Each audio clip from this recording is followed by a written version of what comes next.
Great. Welcome to Digital Asset News. Take a top stories in crypto and break them down into bite-sized pieces. So today, just the thumbnail and the title suggest the EU Parliament, which is the legislative body of the European Union, came this close to drawing up a proposal, or actually to vote on banning proof of work, which would be Bitcoin. So we're going to take a look at what happened, why it was stopped, and what could potentially happen in the future. We'll also take a look at ETH as it continues on with its burning ways, becomes actually deflationary. And lastly, just to kind of take a look in the future, there's this product Earn Guild to simplify play to earn gaming. So for me, somebody that doesn't do a lot of gaming, this might actually be something interesting. And then of course, after that, we'll do a little Q&A at the end. So hold all your questions till the end. That would really help. And just so you know, if you're here for the live stream, welcome. Thanks for stopping by on a Saturday. I know we're doing this a little bit later, but a lot of things are going on in the morning, so really couldn't do too much. But just so you know, we usually do the news or so. It takes about 15 to 20 minutes. It used to take 10 to 15, but sometimes there's so much news going on, about 15 to 20. And then after that is the Q&A, which is 5 questions in 5 minutes. And then we get the heck out of here. So let's just roll into it. First of all, what's going on with the market? So the market today is what it is. It's nothing fantastic. It's just there, kind of going sideways, except for some pretty good winners in the long run. So we were market cap's almost 1.9 trillion. Yay, that's pretty good considering all the awful news that's out there. I think we've all heard Russia invading Ukraine and the atrocities that are going on over there. I'm actually quite shocked at how well things are doing as far as the market itself. And this isn't a political show, so I'm not going to get into the sides of this or what's going to go on. War is awful. I think we can all agree to that, right? So let's just call it that. Bitcoin almost 40,000, 39.4. Ethereum is 2,800. Tethers. Binance Coin, XRP, and it looks like there's some pretty good ups in the last 24 hours, but none so much as Terra. Terra, Luna, they've been going on a spree as far as raising money. So congratulations, all you Terra holders. I still hold Terra. I think that could be a pretty big play. Avalanche also up. Polkadot, finally. Geez, Polkadot wasn't doing anything for the longest time. All of a sudden, almost 12%. So looks like most of the things are up. Cosmos, interoperability play. I think that could be very big. I hold some of that. Axie Infinity up 1%. Watch out. 5%. 10%. Wow. Tezos. I still own Tezos. I don't know why. But from what people tell me, there's a lot of things going on behind the scenes. But 9.4% is pretty good. And the graph is down. Who cares? All right. So that is what is going on in our markets. Again, I was shocked. I mean, if you take a look at the S&P 500 from yesterday, because today's Saturday, so market's not open, but I mean, it was looking pretty good over 5. Let me see what the 5-day was. Look at that. For the invasion, man, it dropped off. And then it just kind of rallied and people were like, yep, so what? And then we also had here 5 days. NASDAQ, I mean, still, the NASDAQ took another dive, but then came roaring back. And that's what it is. And then what I thought was interesting was the gold price. The gold price actually increased as things were going on because it's supposed to do that. It's a store of value, right? It's supposed to be there when the S hits the fan and we're going into these enormous potential World War III situations, and then it's kind of just peter off. So, I mean, not like it went down a ton. It's just, what is this, negative 0.6%. But I mean, you would think that gold would keep going up, but it didn't. And Bitcoin went down for a little bit, but then it went up. So that narrative, as far as store of value and kind of there as a hedge for different things, I think Bitcoin's actually doing a pretty good job with that. I think the big thing though is can we beat out paper cash? Because everybody seems like to go there. So that is what's going on there. Let's get into the big story, huh? The big story is this. European Parliament, like I said, the legislative body of the European Union, to cancel the vote on crypto assets framework. Why did they want to cancel the vote? Well, this is why. European Parliament postpones crypto legislation to address concerns over possible proof of work bans. So you have to understand, proof of work right now is really what they're targeting is Bitcoin. I mean, Ethereum is also proof of work so far until the next evolution of ETH, whatever they want to call it now. I don't know if they call it ETH 2.0 anymore. I don't think they do. Whenever that comes out, that'll be proof of stake, but make no mistakes about it. It's proof of work ban. They're trying to ban Bitcoin. So what happened here? So the vote was the markets in crypto assets. Remember this, markets in crypto assets, or MICA for short, I guess. Proposal will not take place in the European Parliament as scheduled on February 28th. This was brought to light by Stefan Berger. The move comes after a draft leaked to the press was found to contain provisions prohibiting cryptocurrencies relying on environmentally unsustainable consensus mechanisms. What could that be? Well, that is all about proof of work mining like Bitcoin, and would be banned from January 1st, 2025, which is kind of interesting. They have to go out that long, but it makes sense right now, doesn't it? Because if you look at the global part of it, the global economics of what's going on. So Russia they're the second or the third largest producer of oil. Okay. So if you have that country and they are so humongous globally to provide power, essentially oil, and you're like, well, we're going to suffer if the U.S. is going to put sanctions on there, and we're going to be behind the United States and go, okay, the sanctions are, we can't take your oil. We're going to go someplace else. If that is what it is, I believe that's what it is. Correct me in the comment section, but that would be the big play.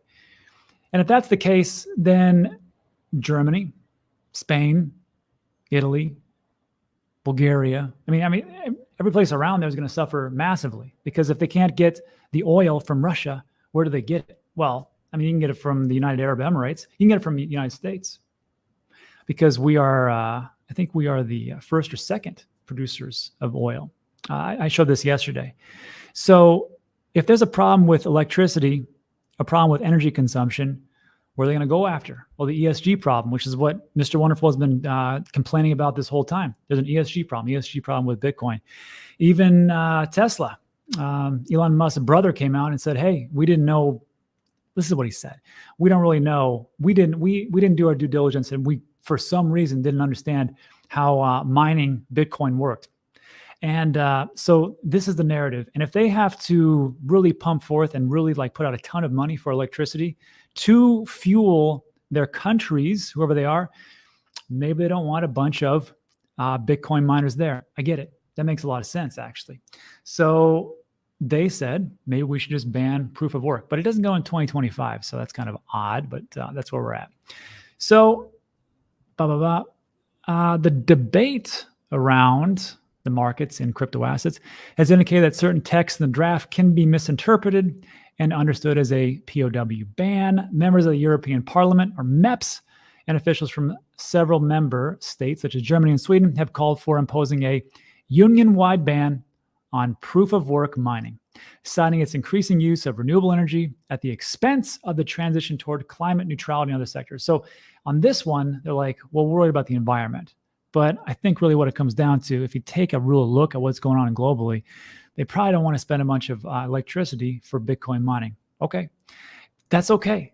I mean, if you can't do it in Europe, it's okay. Come to America. In Texas, we have an abundance of wind and solar and gas. And we have an enormous amount of miners who stopped over from China when China dropped the ball. So we'll welcome you with open arms. We got a lot of energy, no problems. Meanwhile, President of the European Central Bank, Christine Lagarde, I think I said that right, nailed it, has urged the EU to quickly approve the regulation that would prevent Russia from using cryptocurrencies to evade sanctions imposed following its military invasions of Ukraine. And we've been talking about this before.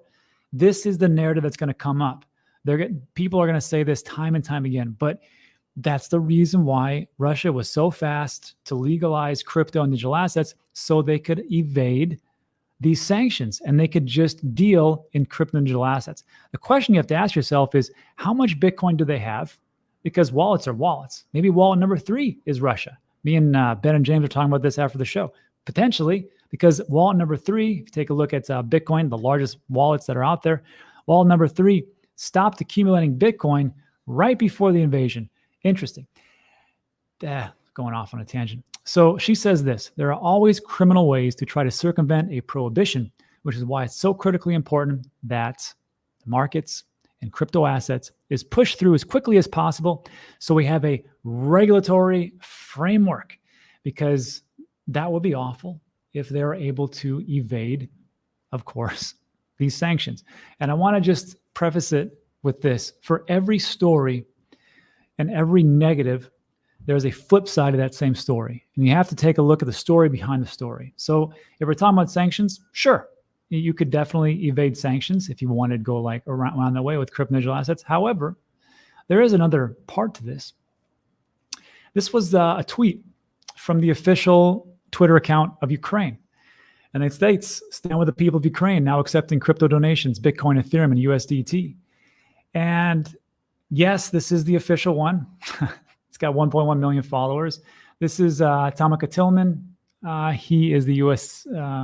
State Department, U.S. Senate, World Bank, blah, blah, blah. He was actually followed by Brian Quintens, who was the ex-CFTC commissioner. Okay. And he says, yes, this is the official one. So if you want to donate, well, guess what? People have been donating Bitcoin. I believe almost, I want to say, was it 4 million? Yeah, roughly 4 or 5 million has already been donated so far. And the cost has been pennies on just like nothing to transfer over crypto or Bitcoin in this specific case. Ethereum, I don't know. So try to get millions of dollars into the hands of a country that is in war and see if they can do anything with it. And I will tell you this, if you're looking to donate, maybe this is the time, maybe later, but I will tell you that the problems that are going to happen right now are far and away the problems that are going to be bigger going down the line, which is you are going to have a ton of displaced people who are transferring themselves from Ukraine to Poland to Bulgaria to all the different outside countries, and you're going to have a refugee crisis. So what can happen there? Well, you're going to need a lot of manpower, a lot of supplies, and unfortunately, it's going to take a lot of money to deal with that.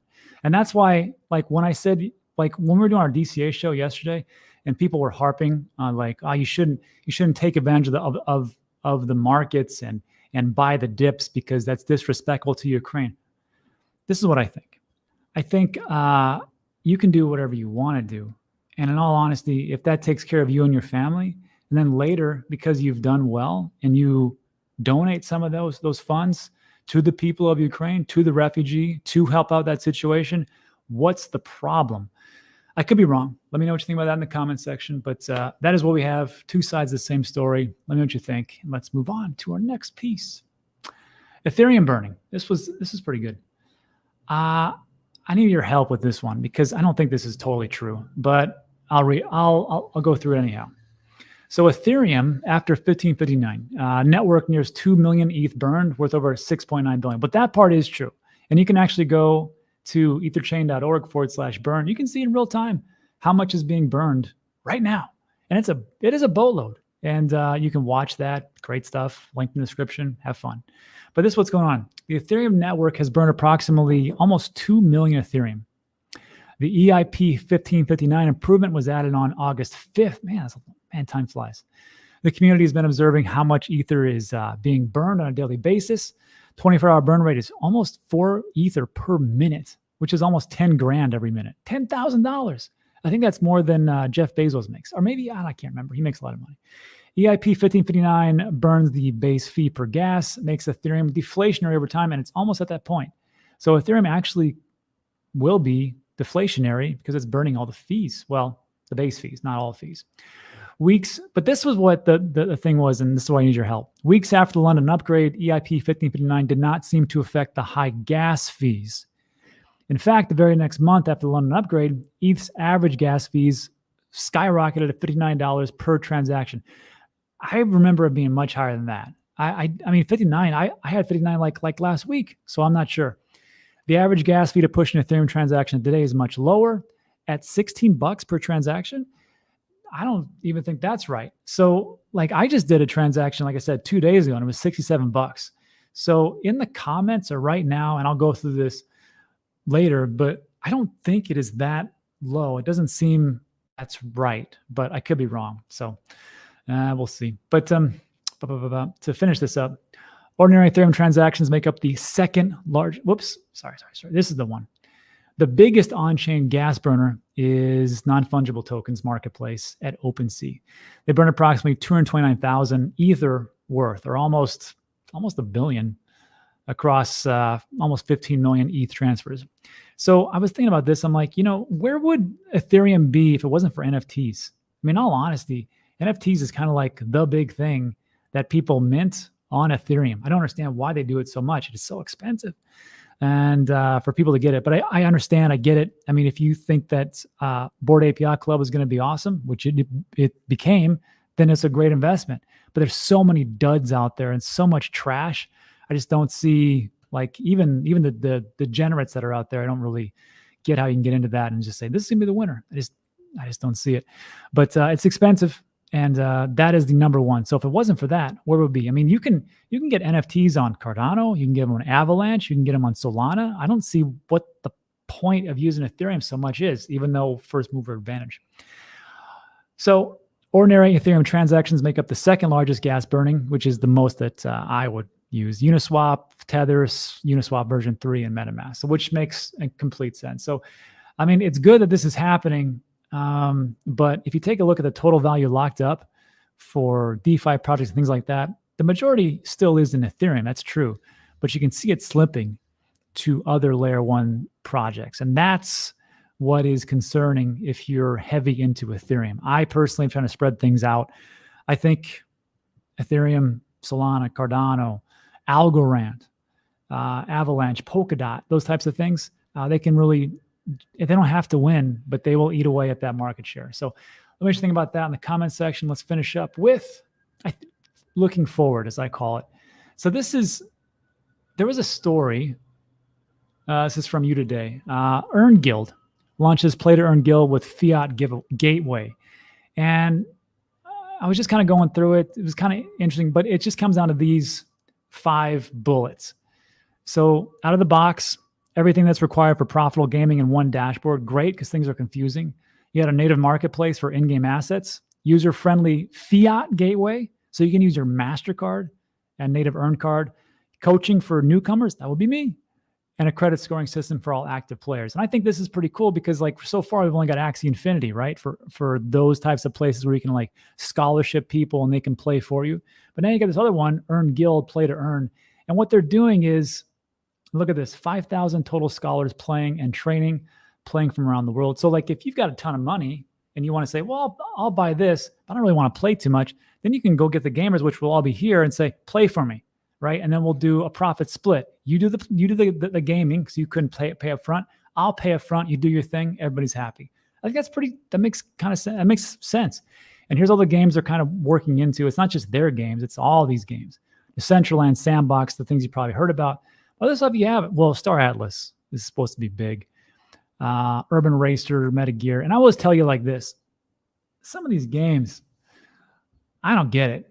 But, so, like, here's Metagear. Watch this. This is like 30 seconds. You don't have to hear it. But just watch this. Would you play this?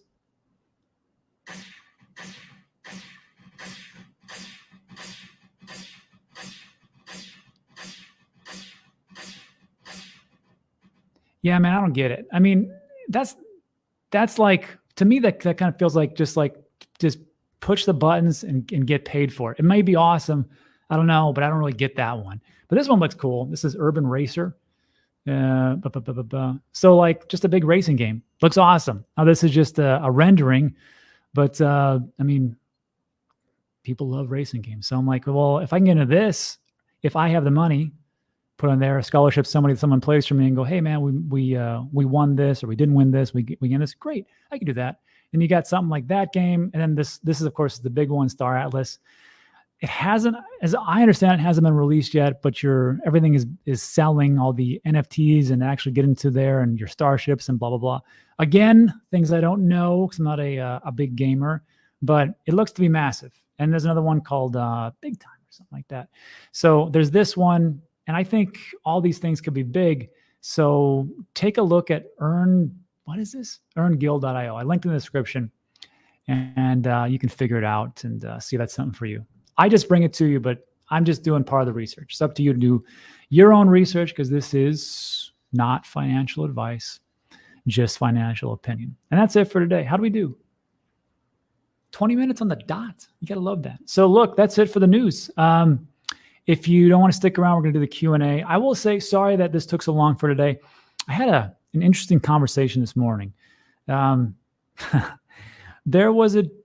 a lady that works for, and this was a private type of meeting with some friends who knew some people here in Puerto Rico. And one of these ladies, she works for a company that does the futures Bitcoin ETF. I can't tell you which one, obviously, but we were talking about it, and she goes, Rob, she goes, people don't understand how it is to work with the SEC because we call them every day, and we're trying to get a spot ETF right now. I'm like, really? Let me know. And she said, she goes, it's not like they're really hammering down.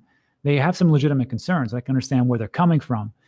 She says, if we can just fix some things and educate them, I think we can go through. And if some of these exchanges would work with them, I think it'd happen. I'm like, really? Because, like with Coinbase, they went there and tried to work with them and they pretty much just about sued them. He's like, well, she's like, well, you can't just do that. You have to actually go in there and actually register with the SEC. And I'm like, it was interesting to hear a different side of the story from somebody who deals with the SEC every single day. And that's part of the reason why I was late today. There's some other things that were going on, but that's it for today. So I just thought it was an interesting story. Give it a thumbs up if you liked it. Get a thumbs down if you don't, but let me know why it wasn't to your liking, and maybe I can fix it next time. But that's it. So I'll see you. Yeah, we'll do some quick Q&A and get the heck out of here. It's Saturday. Beautiful day. Wow. Where is this? There we are. Commentos.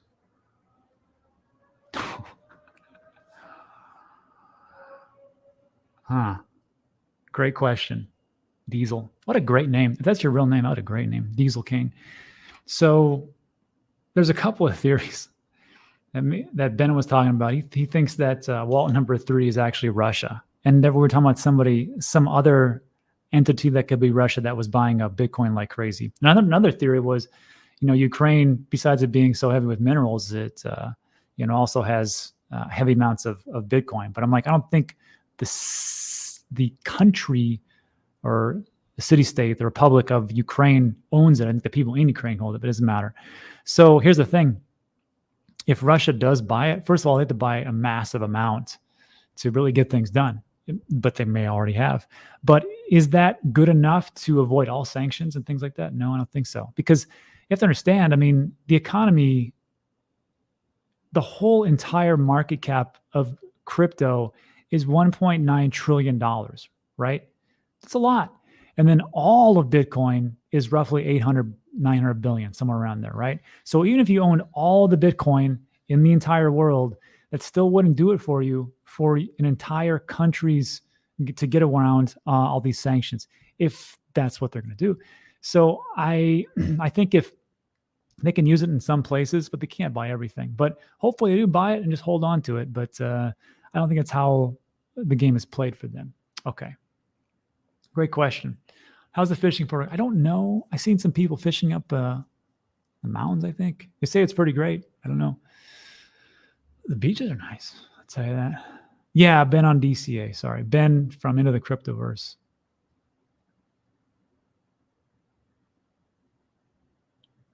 I don't know. So I'm having trouble with my eyes today, focusing.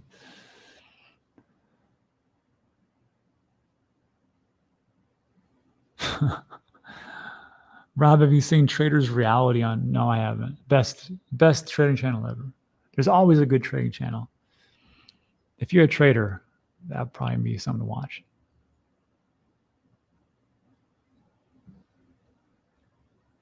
Thanks.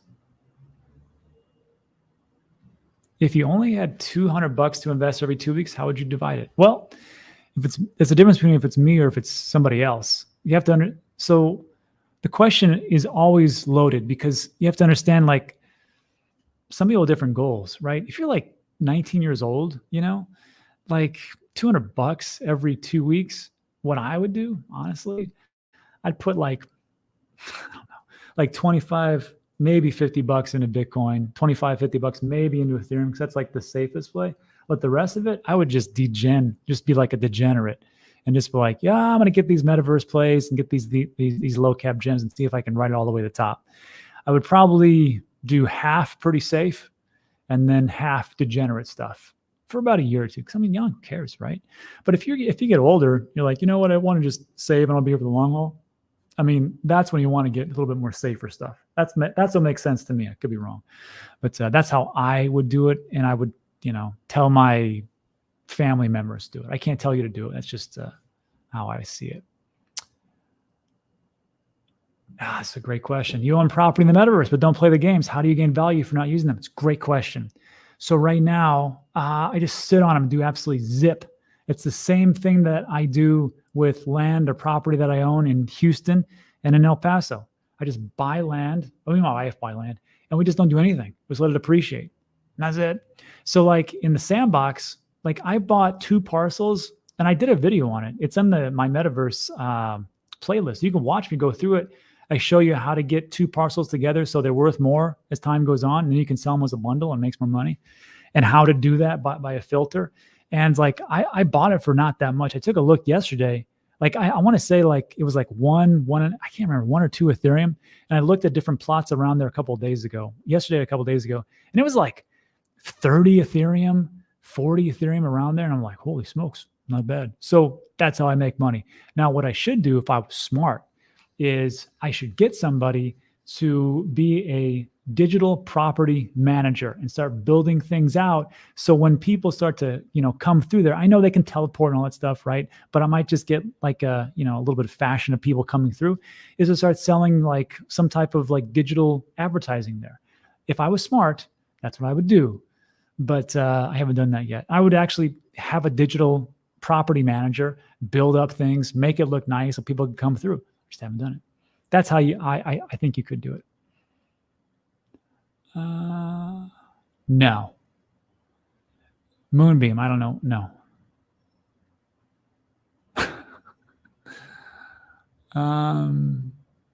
Question number 3, I think. Rob, tell me your top 4 coins. I can tell you what I dollar cost averaging every day. And I've actually added this as the market's been going down and then sideways. So it's always the same thing. And this is what's great about, having things on Voyager, or you can do it on Gemini or Coinbase, or I think even Binance. You just set it up to like every day I'm going to buy this, or every couple of days I'm going to buy this, or every week, or every month, or whatever you want to do. But for me, it's every day, and I buy the same thing. It's Bitcoin, it's Ethereum, it's Cardano, it's Algorand. I'm actually getting into Gala Games again because I want to be a node operator. And then I picked up Luna. There's one more. I forgot which one it is. It comes, but it's like 7 different ones that I do every day. So just take that for what it is. I think Solana. I can't remember. I use Solana or not. I have Solana. I have a lot of cryptos actually that I probably should have condensed. That'd be great. Number 3. All right. Yo, you should hear him. Question number 4. When's the next Puerto Rico meetup? That'll be in 2 weeks. I don't know where, but we'll do another one. That last one was fun times. Good times. Let's see. I'm going to go down here because I think I missed somebody. Question number 4. What do you think about... Where'd it go? What do you think about Everdome? So I did a deep dive in Everdome. I thought it was a pretty good game in metaverse play. And I thought it was good because it had all the people from Meta Hero. I haven't really checked on it too far, and I really should get into that. But there's so many things going on. I'm trying to put this really comprehensive video together about my updated Puerto Rico video, hoping to have it out by tomorrow. But I said that for a while and it hasn't happened. But there's a lot of things that I screwed up on that I'm going to tell everybody what I did and what you should not do to avoid the catastrophes that I went through. What the heck? Novak, my friend, operates 2 Gala nodes and makes $5,100 per month. That's why I want to be a node operator. I love passive income.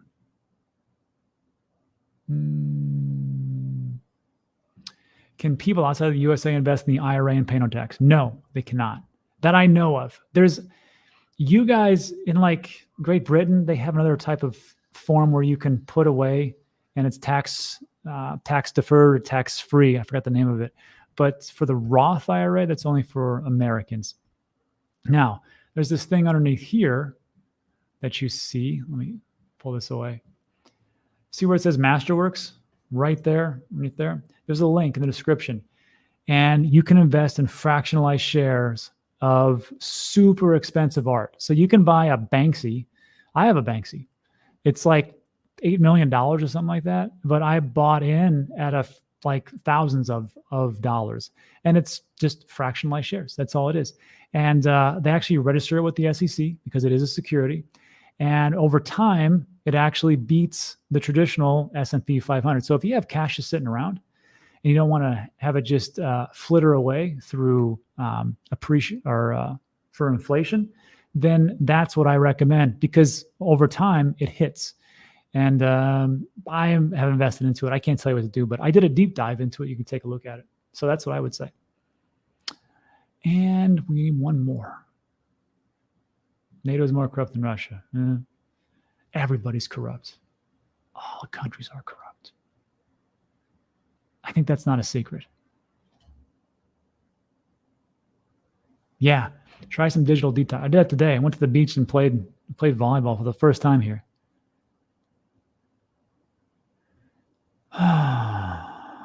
And Peter's got a good point. He says, by the time they ban crypto in the EU, the rest of the world would have already banned it first. I don't see it getting banned anytime soon. What I see, this is how I see it. I see different regions banning it, not because of the environmental impact, which is big, I suppose. It is big. It could be big, right? I'm not going to debate anybody. It's not a big thing. What is big is energy conservation. And if you're a country and you're like, I really depend on Russia's oil and now I can't get it, where am I going to get this oil? Or where am I going to get this energy from? Well, if I can cut off some places that are hoarding or using a lot of electricity, and I know we're going to debate this one, but Rob, there's not that much for Bitcoin miners. They do take some, so, whatever. I think it could be they're just going to cut it off in certain places. Now, the places that cut it off, what does that mean? China cut it off. Does that mean that Bitcoin goes away? No. It means it goes someplace else. And that's all it is. All right. And there's my dog chewing in the background, doing nothing.